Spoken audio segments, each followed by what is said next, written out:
Olá pessoal, eu sou o Link. Esse não é um vídeo do canal Link TCG, esse na verdade é meu vídeo aqui do workshop, né, de como recursar e como ligar o workshop da Tropa do Boba. Eu escolhi esse tema porque eu acho muito importante, eu acho que você saber recursar, você saber ligar, são skills que elevam muito a sua gameplay, né, e definem muito o jogo também. Então, sem mais delongas, né, porque tem bastante coisa para falar, vamos passar aqui para o primeiro tópico, que é pense na curva dos turnos seguintes. Né? Isso parece óbvio, mas é muito importante a gente ter isso em mente. Então, você comprou 6 cartas, você vai recursar duas. Na sua mão, você tem uma carta de custo 2 para fazer no primeiro turno, uma carta de custo 3 para fazer no primeiro turno. Ótimo. Às vezes você já até tem a carta para você fazer no turno 3, né? A sua carta de custo 4. Então você consegue já saber que você vai jogar curvadinho, né, sem ficar dependendo muito do topo. Eu falo isso porque muitas vezes o jogador ele pode equipar uma mão que tem uma carta pra você fazer no primeiro turno e confiar muito no topo, tipo assim, ó, eu não tenho nada pra fazer no turno seguinte, mas talvez eu compre. Às vezes essa é uma abordagem um pouco perigosa. Principalmente quando você está jogando de agro. Então, por exemplo, você equipou, você tem uma mão ali que você tem uma unidade de custo 2 para fazer, uma unidade de custo 3 e você tem alguma coisa para fazer já no turno 4 ou às vezes não tem. Tudo bem, né? Até o turno de 4 recursos pode ser que você compre algo interessante. Essa já é uma mão ok. Mas agora, se você tem uma unidade para você fazer no seu primeiro turno e o restante da sua mão são cartas mais pesadas que você provavelmente não vai conseguir fazer nos turnos seguintes, então é mais interessante você tentar moligar para você não jogar muito no risco, né? Então, isso daqui é um pouco óbvio, sim, mas eu acho que é importante a gente comentar. Então, vamos pro próximo ponto, né? Equipar uma mão que faça sentido para matchup. Isso sim eu acho muito, muito importante. Eu acho que não é todo jogador que faz. Às vezes o cara ele tá. Ó, vou citar um exemplo aqui.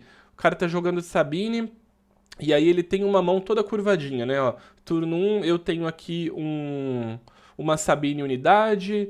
Turno 2 eu tenho aqui. Sei lá, um. Que exemplo que eu posso dar? Turno 2 eu tenho aqui um Fleet. E pro turno 3 eu tenho aqui um K2SO. Tá? Eu citei um ótimo exemplo de mão, né? Beleza. Só que às vezes, né, dependendo da matchup que você está enfrentando, por exemplo, está enfrentando um Vader Yellow. Você sabe que o cara vai começar com duas navinhas. Ah, beleza, você pode fazer ali um fleet turno 2 e no turno 2 você já encaixar 5 de dano. Tá, mas se o Vader começou com duas navinhas, no turno 2 ele vai conseguir fazer uma token, vai conseguir fazer também às vezes uma unidade que vai dar bounce numa sua, né, tipo a Geonosis ou a unidade que captura. Então, por exemplo, nesse tipo de situação, às vezes vale mais a pena você. Bom, e se eu mulligar para uma, e se eu fizer um mulligan um pouco mais agressivo, por exemplo, e tentar buscar por uma Sabine Masterpiece para no turno 2 já fazer uma SL e atrapalhar o jogo dele. Entende o que eu quero dizer? Muitas vezes a sua mão ela tá com cara de que tá muito boa, de que tipo assim, não, essa mão tá ótima, eu vou jogar com isso, e é isso. Só que se o seu oponente está jogando com um deck que tem uma estratégia muito específica e você sabe que você tem que atrapalhar a estratégia dele para que você consiga ganhar aquela matchup, então muitas vezes aquela mão que é boa para todas as outras matchups, talvez para aquela matchup em específica que você está enfrentando, no exemplo que eu citei agora, o Vader Yellow, já seja mais interessante você fazer um mulligan para uma mão que vai ter, sei lá, Blue Leader, Sabine Masterpiece, enfim, alguma coisa que realmente vai te ajudar a ganhar o jogo, porque não adianta só pensar, tipo, ah, eu joguei, fiz tudo certinho, joguei tudo curvadinho, bonitinho, bati base e perdi mesmo assim, porque às vezes isso não é o suficiente em algumas matchups. Algumas matchups você realmente vai ter que ligar para coisas específicas. E é isso, bora pro próximo tema. Espero que tenha ficado claro. Recursar cartas que não te geram valor a curto prazo. Eu coloquei ali embaixo, especialmente quando há redundância. Isso aqui é muito importante, cara, porque às vezes o player vê um Surprise Strike da mão inicial e fala: Porra, Surprise Strike aqui, ó, 2 recursos, 3 a mais de poder ali pra eu bater e vou dar mais dano. Ótimo, vou manter isso na minha mão. Nem sempre você precisa, por exemplo, né? No meu contexto agora que tô jogando de Cad Bane e Tarkin Tal com aquela lista mais agro, o meu deck ele tem 3 Surprise Strike e ele tem 3 Hot Shots. Então assim, eu vou ter cartas que são fontes de dano, de buff lá no meu late game, com certeza. Ou um hot shot lá no meu smuggle, né? Ou nos meus recursos para fazer o smuggle. Ou, por exemplo, um outro Surprise Strike que eventualmente eu vou comprar. Eu não preciso... Ah, eu tenho essa carta na minha mão no começo do jogo, então vou manter ela ao infinito e além. Não precisa, especialmente quando se trata de buff de dano, sabe? Às vezes você vai preferir recursar isso e manter as suas unidades, porque o que você quer fazer no começo do jogo, na maioria das vezes, né, especialmente quando você está jogando de agro, é você realmente criar board, né? Criar valor na board. E uma carta, por exemplo, um Surprise Strike é algo que lá no late game tu compra outra, e se não comprar, tudo bem, né? Não quer dizer que você só vai ganhar o jogo se você tiver isso na sua mão. Bom, o próximo tema, né? É entender o que não faz sentido na matchup, né? Então, por exemplo, General Blade é uma carta absurda, né? Você pode fazer ali no turno 2 e você vai conseguir gerar um valor assim enorme se você estiver jogando com um deck que tenha Jedi, enfim, que você consiga abusar dessa habilidade aqui. Enfim, é uma ótima carta, né, para você fazer ali no seu turno de 3 recursos.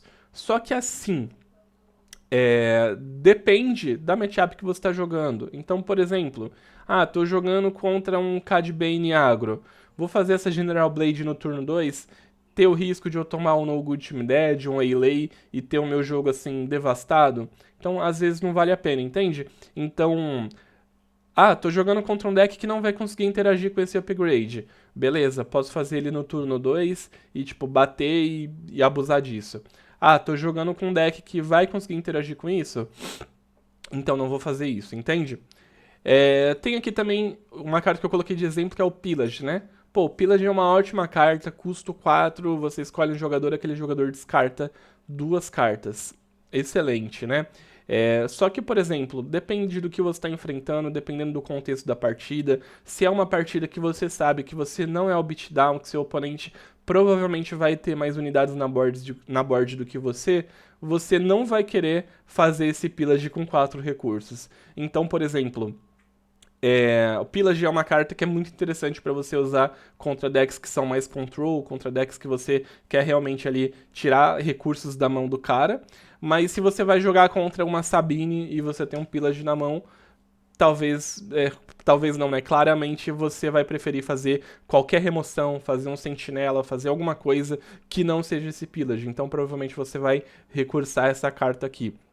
Então entende, às vezes a carta ela é muito boa, mas ela não faz sentido no contexto da matchup que você está jogando. No Good Team Dead aqui, ó, um exemplo contrário, né? Eu gosto muito dessa carta, eu já falei algumas vezes isso.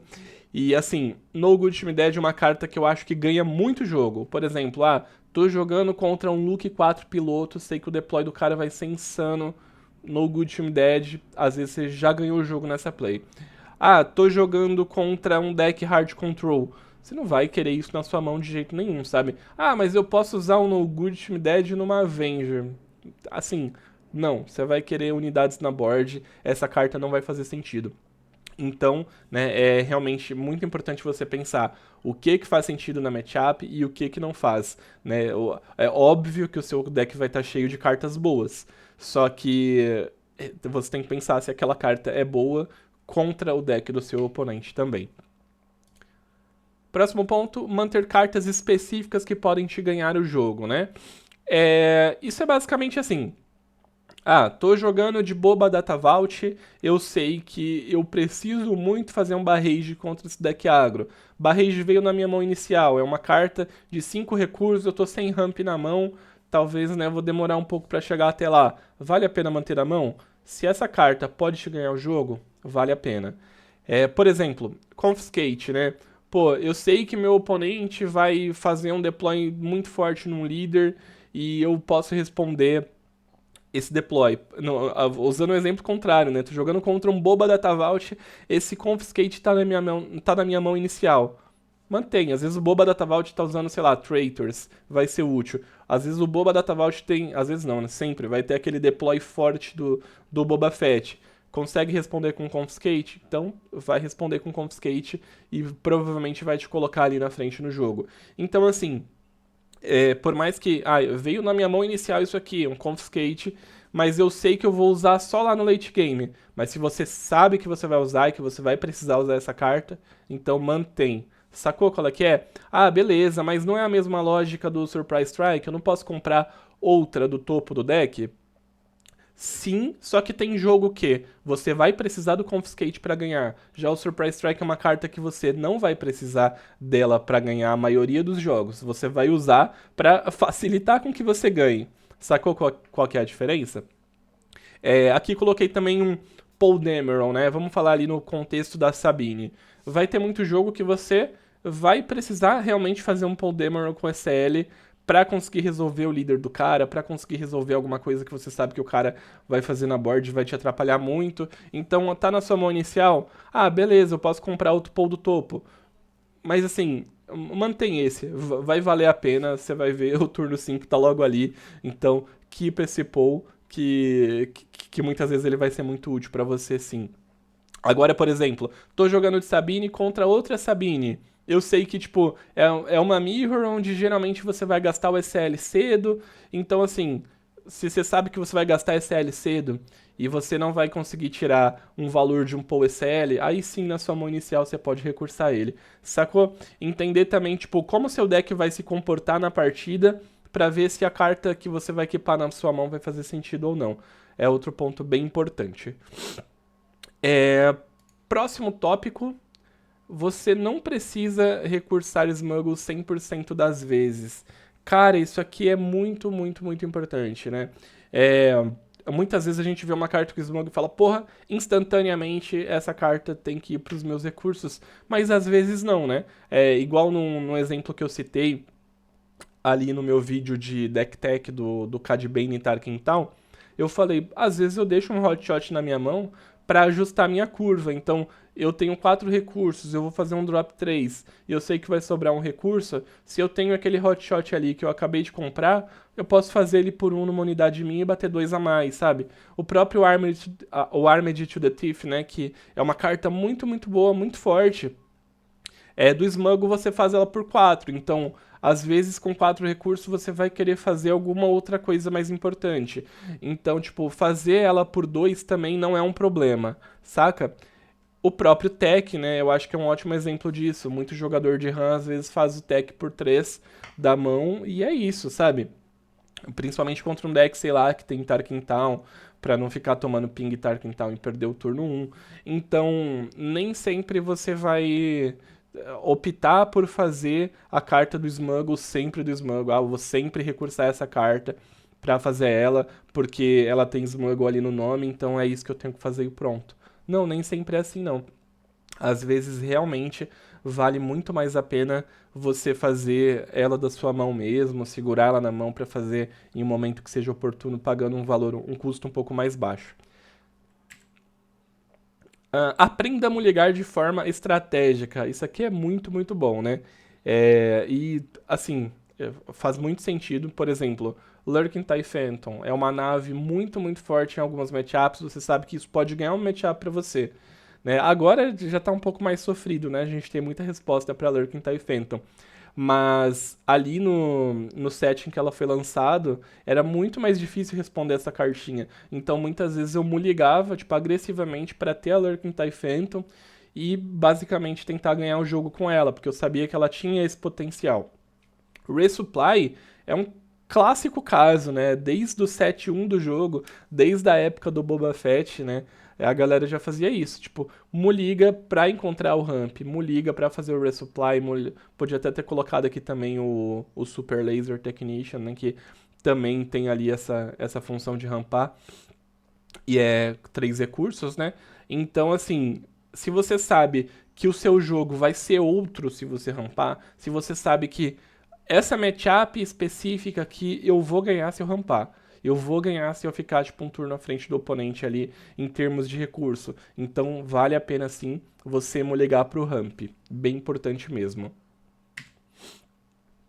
E aqui eu coloquei jogue na redundância, basicamente, né? Coloquei um monte de Chihut, vou até citar um exemplo aqui de uma partida que eu joguei contra o Kenzo, né? Que, assim, eu tava de Cad Bane e Tarkin Town, e ele tava de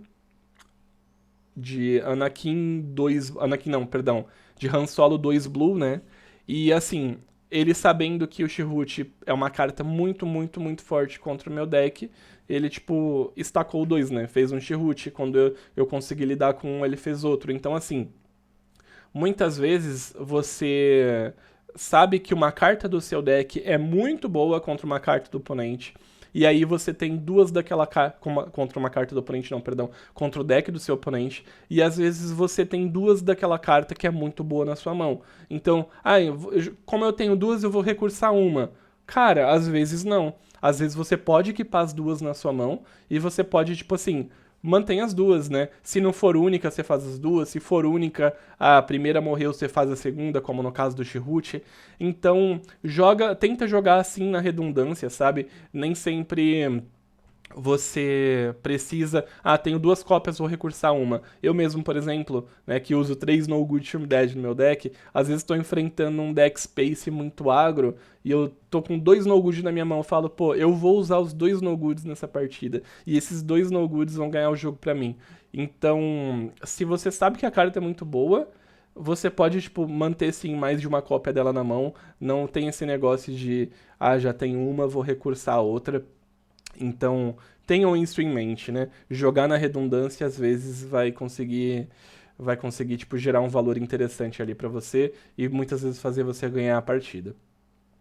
É, E é isso, gente. Acabou, ficou muito mais curto do que eu imaginava que seria. Eu acho que é um tema muito importante, mas assim, não tem tantas coisas pra falar sobre isso, mas eu acho que do que eu falei, do que eu passei, foi o suficiente assim para conseguir ajudar vocês. Eu espero que realmente tenha sido útil. Então, vamos sempre pensar ali com bastante cuidado, com bastante atenção na hora de recursar, na hora de decidir que mão que vai equipar, que mão que não vai, porque isso definitivamente define partida, sabe? É, E é isso. É isso, pessoal. Espero que vocês tenham gostado. Um grande abraço. Falou.